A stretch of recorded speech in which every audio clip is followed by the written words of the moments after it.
Mr. Chairman, you are a courageous man. We have had periodic dialogues on this important subject for many, many decades, actually. I think about the illustrious group of people who've preceded you sitting in that chair, Senator Jackson, Senator Johnson, Senator Murkowski, Senator Bingaman. And I do think it's important to have this discussion once again. I hope I come with an open mind. I do represent a state in the interior of the country. I think sometimes when we're talking about onshore and offshore, it really is an apples to oranges comparison. But I do think this is a worthwhile discussion. I know how important it is to Senator Murkowski and Senator Landrieu. I do have concerns about the broader effects of the proposal, particularly on the budget side, and I did want to share those briefly. And then I want to turn specifically to LWCF, with a topic we all are very familiar with. But on the budget side, I think this again speaks to the need, and I think all four of us sitting here, or all five, Senator Heinrich is here as well, want to get a broad budget deal that puts the federal government's balance sheet into a much healthier condition over the long term. And then we could have some of these spirited discussions about what our priorities are and where we direct federal revenues. And I, for one, would like to see all trust funds, all dedicated funds, put off limits, starting with Social Security. It's the granddaddy or the grandmother of all the trust funds, but the Reclamation Fund that Ms. Hayes talked about, and then, of course, the LWCF. And if I could, I'd just like to visit with all of you about that briefly. We've seen the benefits in Colorado when it's been appropriately funded. In fact, LWCF underwrote the creation of one of our most iconic national parks, the Great Sand Dunes National Park. It's helped protect some of our most treasured public spaces in the Grand Canyon, the Appalachian Trail. I mean, the list is a long one.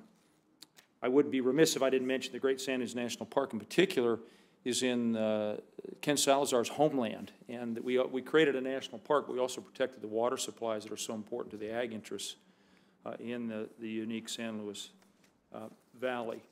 But the LWCF has played such an important role. We made a promise back in 1964 to the American people that as we developed and exploited our oil and gas resources, we'd then set aside lands for hunting, for fishing, for recreation, and for our future generations, for the people who are going to follow us.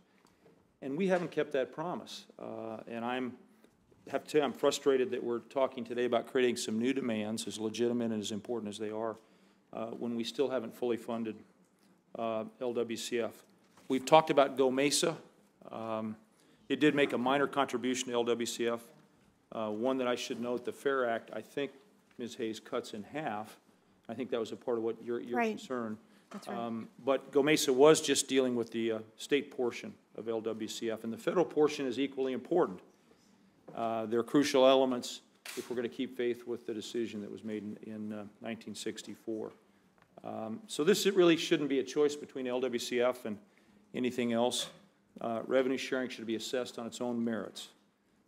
Meanwhile, the deal we all made to fund LWCF is a fairly small proportion of these annual offshore revenues, and I'd like to see us keep that promise while we debate what the best way is to direct the rest of those resources. So, Ms. Hayes, knowing of the administration's proposals for full funding, could you share your perspectives again on that are related to my concerns and how you think we could better approach this issue to ensure that we benefit Americans as was intended way back in 1964? Certainly.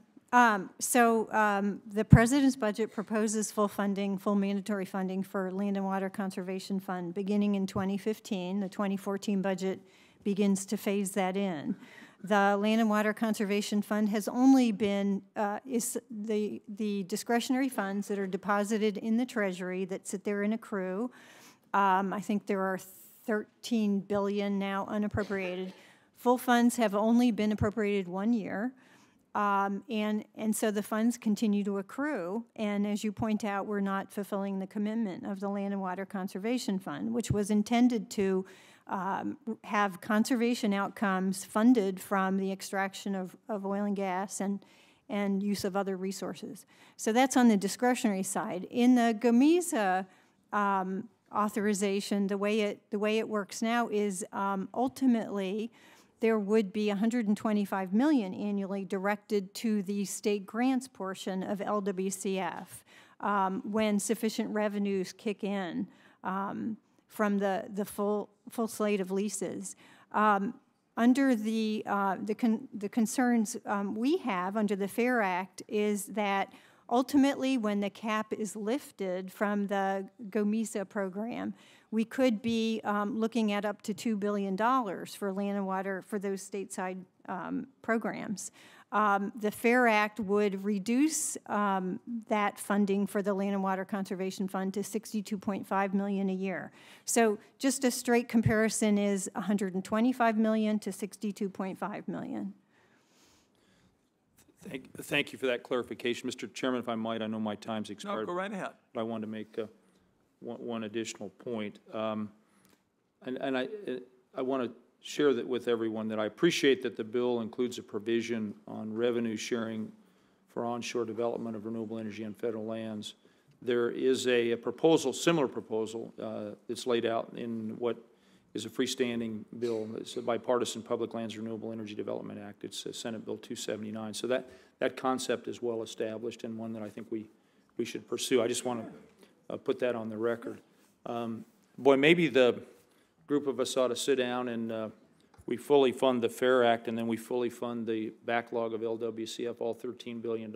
Maybe there's a big deal to be had here, but now I may damage my fiscal hawk credentials, but I think there's a way to find, that's something to think about for the long run because our national parks, public lands need this attention, and these are resources that have not been available, as you point out, Ms. Hayes, because they haven't been appropriated. Could I suggest we also address PELT and Secure Rural School? Well, there's a foursome that would be phenomenal. Mr. Chairman.